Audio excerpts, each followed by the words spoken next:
Em nome do Pai que me criou, do Filho que me resgatou, do Espírito Santo que me santificou. Divina vontade reina na minha vontade. Ó minha mãe, eu te amo e tu me amas. Dai-me um gole da vontade divina, minha alma. Me abençoa, Mãe, para que todas as minhas ações sejam feitas diante dos vossos olhos maternais. Amém. Suprema Majestade, eu venho em sua divina vontade, em nome de todos, do primeiro ao último homem que existirá na terra, para dar a ti as homenagens que tendes direito, as adorações, os louvores, o amor, as reparações por todos e por cada pecado. Venho, Senhor, na sua divina vontade, dou-te a minha vontade humana por meio do Imaculado Coração de Maria, que possui todos os dons e os frutos da divina vontade. Dai-me, Senhor, então a tua divina vontade. Venho a divina vontade nesta ação que eu estou a fazer e em todas as ações que eu farei durante este dia. Amém, Fiat.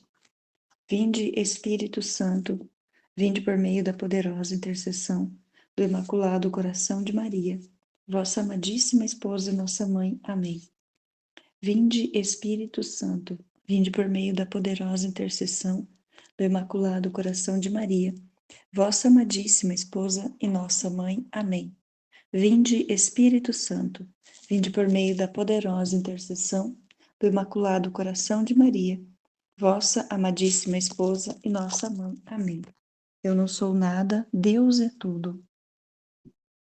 Continuando a leitura do Livro do Céu, volume 3, capítulo 65.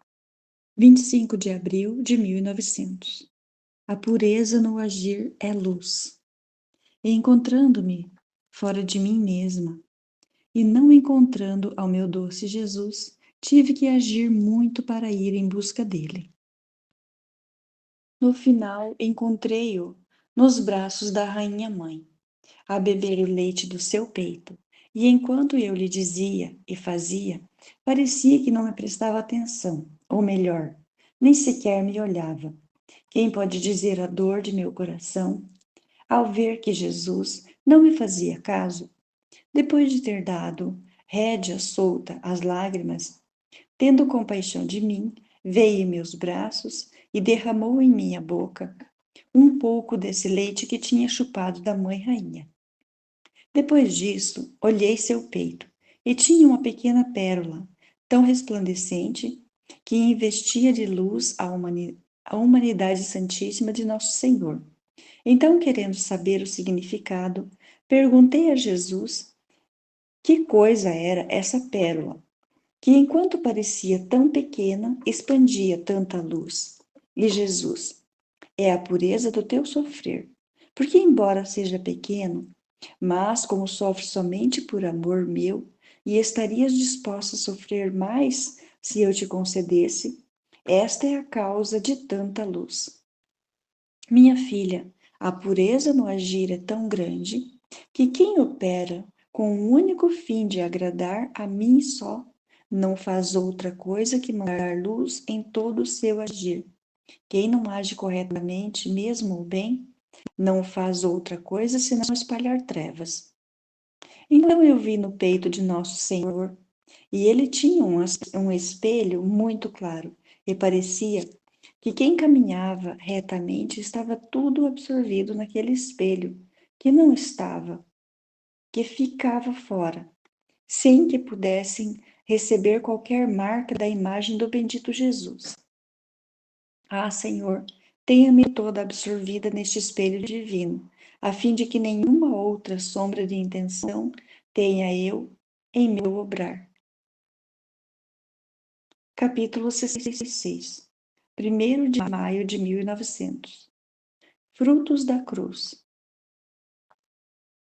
Tendo recebido a comunhão, meu doce Jesus fez-se ver todo afabilidade, e como parecia que o confessor punha a intenção da crucificação, minha natureza sentia quase repugnância de submeter-se. Então o meu doce Jesus, para me animar, disse-me: minha filha, se a Eucaristia é garantia da futura glória, a cruz é pagamento para comprá-la. Se a Eucaristia é somente que impede a corrupção, e é como essas ervas aromáticas, como as quais, ungindo os cadáveres, não se corrompem, e doa a imortalidade à alma e ao corpo. A cruz a embeleza e é tão potente que, se houver dívidas contraídas, ela se faz fiadora e com mais segurança faz com que ele restitua a escritura da dívida contraída. E depois de ter cumprido todo o débito, com isso forma a alma o trono mais deslumbrante na glória futura. Assim, a cruz e a Eucaristia se alternam juntas, e uma obra mais potentemente que a outra. Depois acrescentou: a cruz é o meu leito florido, não porque não sofresse dores atrozes, mas porque, por meio da cruz, dava à luz tantas almas à graça, via botar tantas belas flores que produziam tantos frutos celestiais. Assim que, vendo tanto bem, tinha para o meu deleite aquele leito de dor e me deleitava na cruz do sofrimento. Também tua filha, toma como delícias as penas que te alegre de estar crucificada em minha cruz. Não, não, não quero que temas o sofrer, como se quisesses agir como preguiçosa, ânimo. Obra com animosidade e expõe-te por ti mesma ao sofrer. Enquanto dizia isto, o meu anjo, que estava preparando para me crucificar, e eu mesma estendi os braços, e o anjo me crucificou. Oh, como gozava o bom Jesus o meu sofrer, e como estava eu contente, porque podia dar gosto a Jesus, sendo uma alma tão miserável. Parece-me uma grande honra para mim sofrer por seu amor. Capítulo 67, 3 de maio de 1900. Festa da Cruz no Céu. Esta manhã me encontrei fora de mim mesma e via todo o céu semeado de cruzes, pequenas, grandes, médias. As maiores mais resplendor davam. Era um encanto dulcíssimo ver tantas cruzes que embelezavam o firmamento, mais resplandecentes que o sol. Depois disso, pareceu que se abria o céu e se via e ouvia a festa que os bem-aventurados faziam à cruz. Quem mais havia sofrido era mais festejado neste dia. Distinguiam-se, de modo especial, os mártires e os que haviam sofrido ocultamente. E eis, ó, como se estimava esta bem-aventurada morada, a cruz e a quem mais tinha sofrido.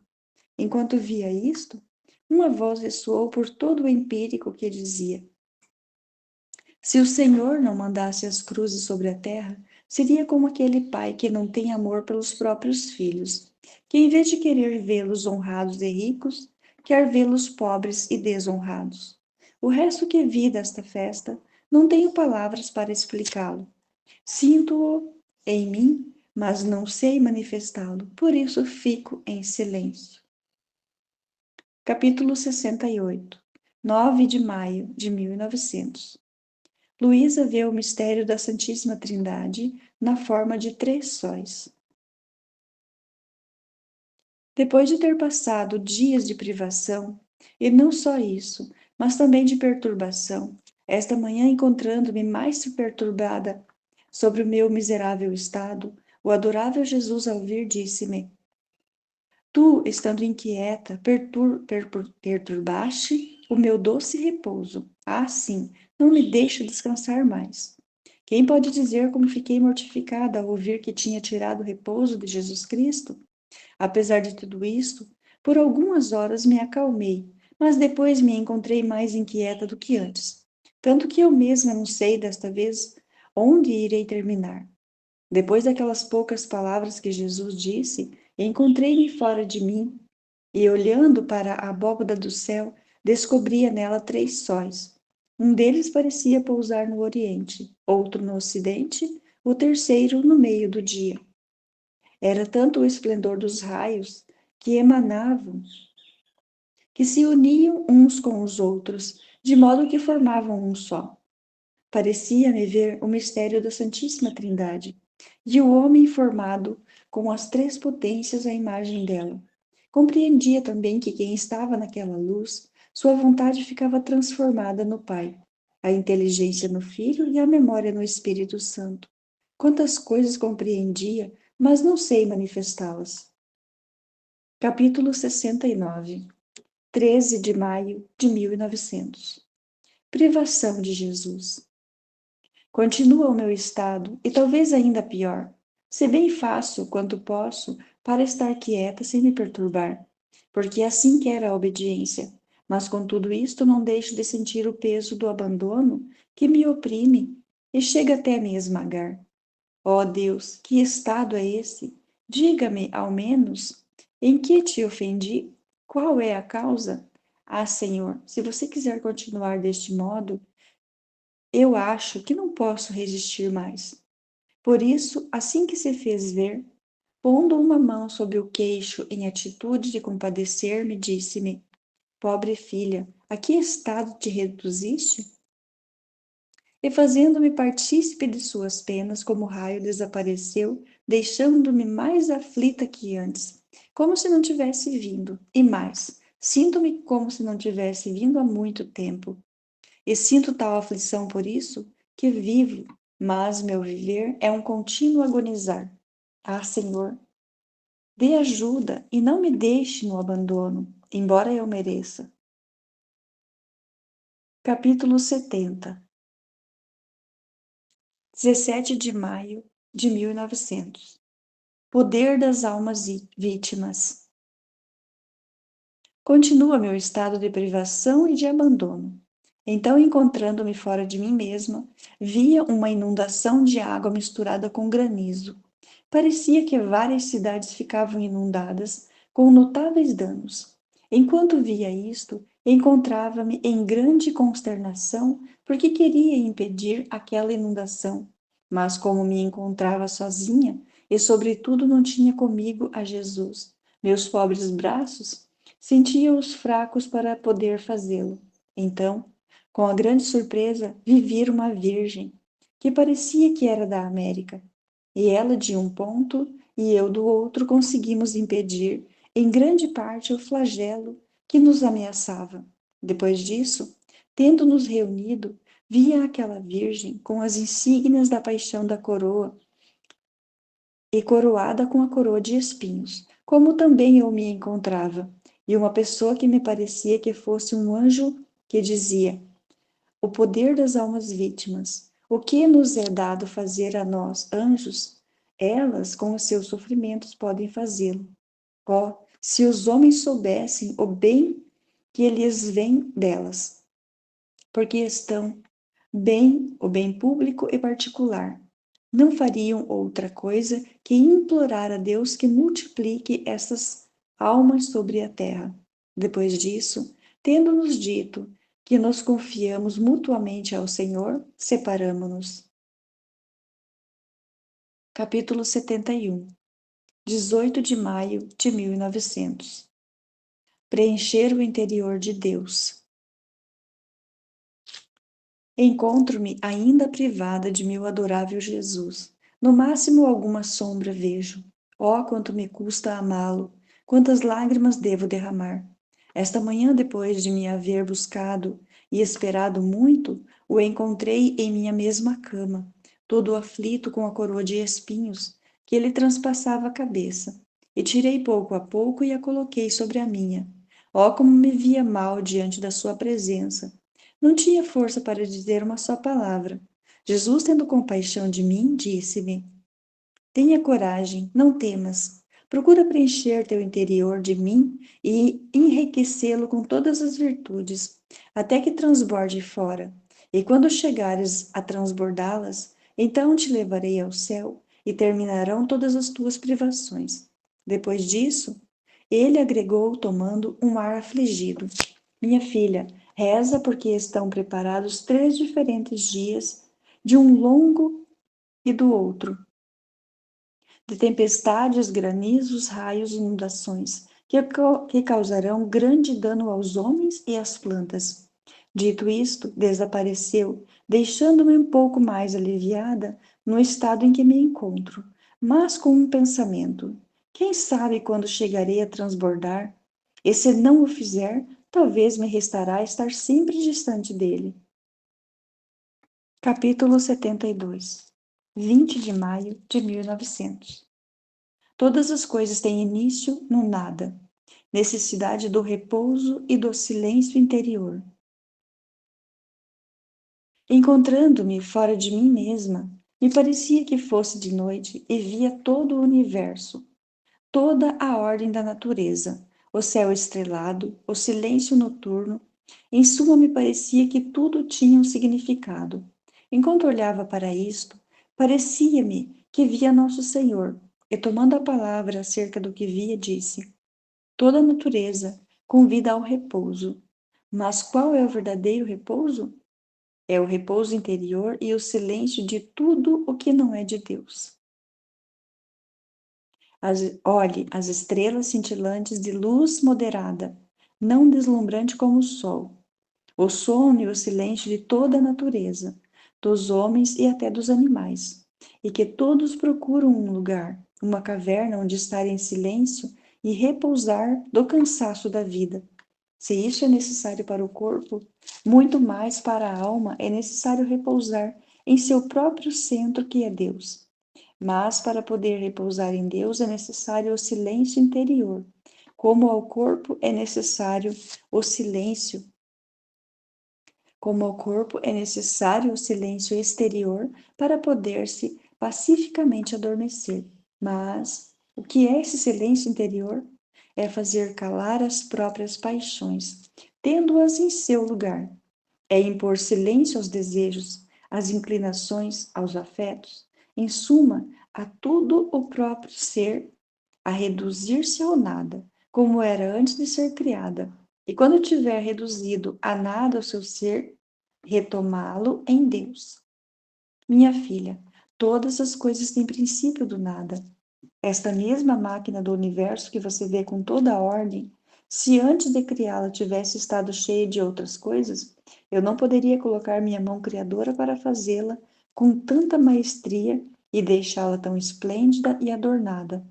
No máximo, poderia desfazer tudo o que podia estar e depois refazê-la como a mim me agradava. Mas estamos sempre ali, em que todas as minhas obras têm princípio do nada, e quando há mistura de outras coisas, não é decoroso para minha majestade descer e obrar na alma.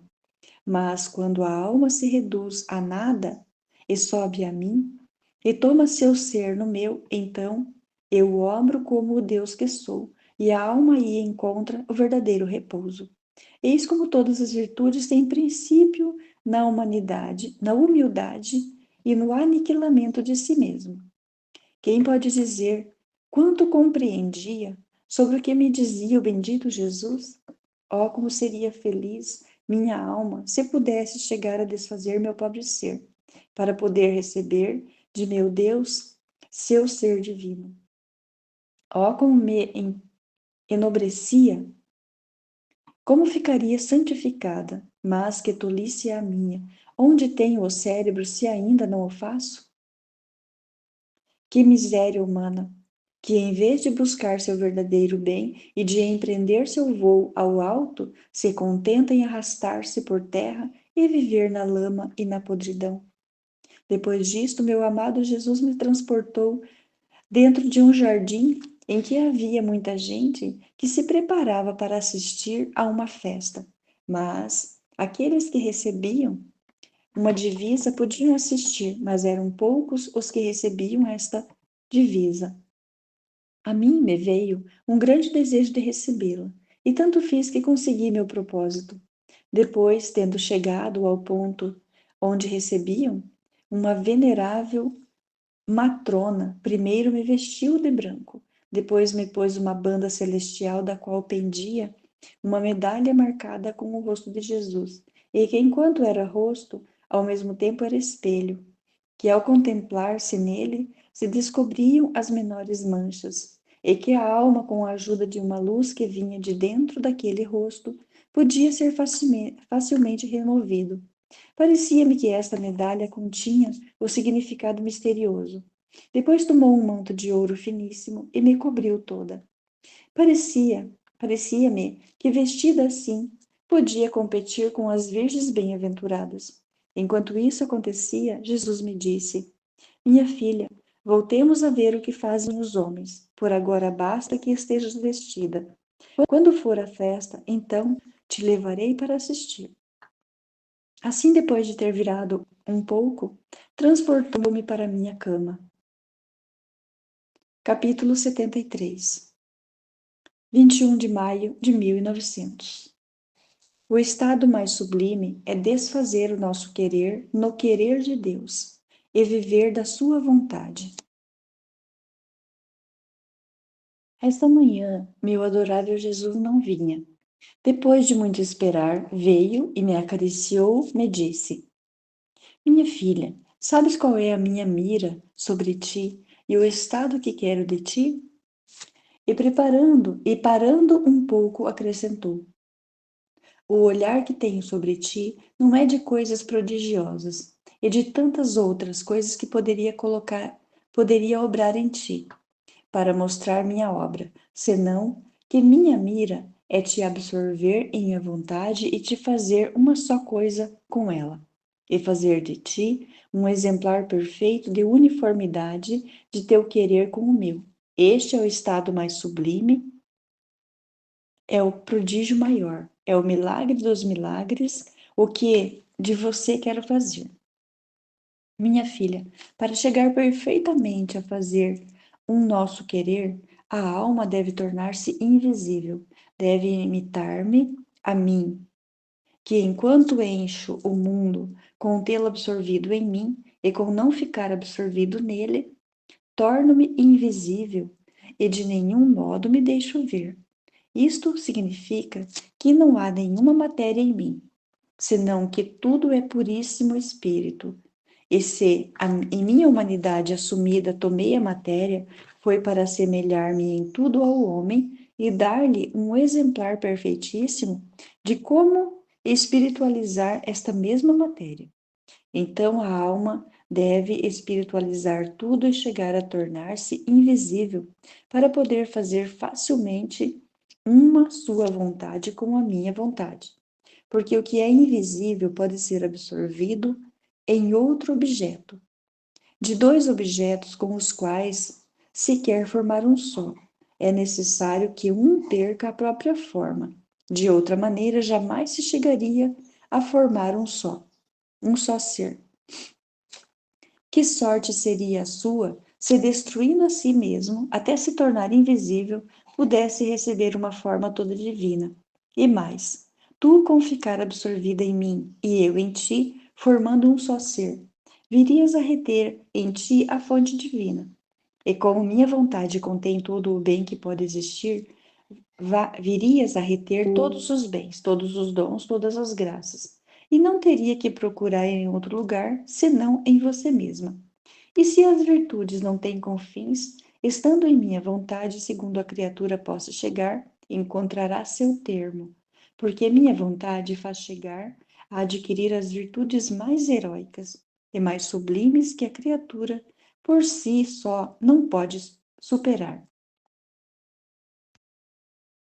É tanta a altura da perfeição da alma desfeita em meu querer, que chega a agir como Deus. E isto não é de admirar, porque não vive mais sua vontade nela, senão a vontade do próprio Deus. Cessa todo o assombro, se vivendo com essa vontade possui a potência, a sabedoria, a santidade e todas as outras virtudes que o próprio Deus contém.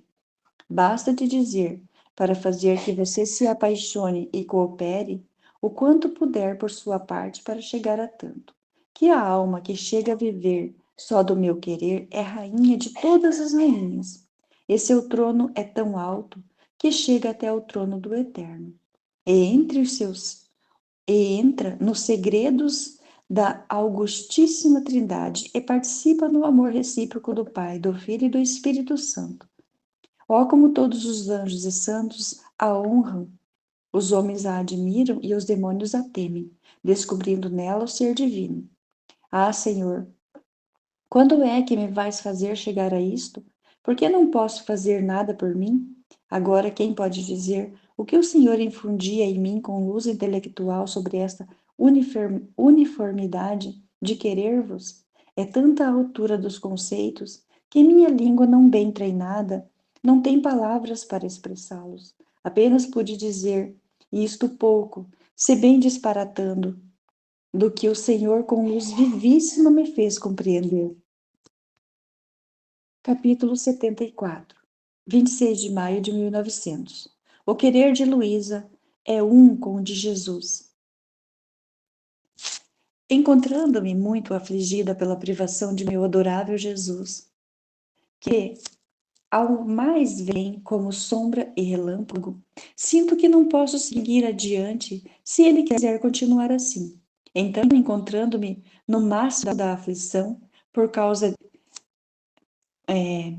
por pouco se fez ver, todo cansado, como se tivesse necessidade de um alívio, e pondo seus braços ao meu pescoço, me disse: Amada minha, traze-me flores e circunda-me todo, porque me sinto definhar de amor. Minha filha, o odor do perfume de tuas flores me será o alívio e porá um remédio em meus males, porque definho e desfaleço. Eu logo acrescentei: E tu, meu amado Jesus, dá-me frutos, porque o lazer e o escasso sofrer aumentam de tal maneira o meu definhar, que desfaço até me sentir morta. E então, não só flores, senão que poderei dar-lhe frutos para poder consolar maioritariamente o teu definhar. E Jesus voltou a falar e me disse: Ó, como nos ajustamos bem, não é verdade? Parece que o seu querer é um com o meu. Por um momento parecia que ficava aliviada, como se quisesse cessar o estado em que me encontrava. Mas depois de um pouco me encontrei imersa na mesma letargia de antes, privada do meu sumo bem, abandonada e sozinha.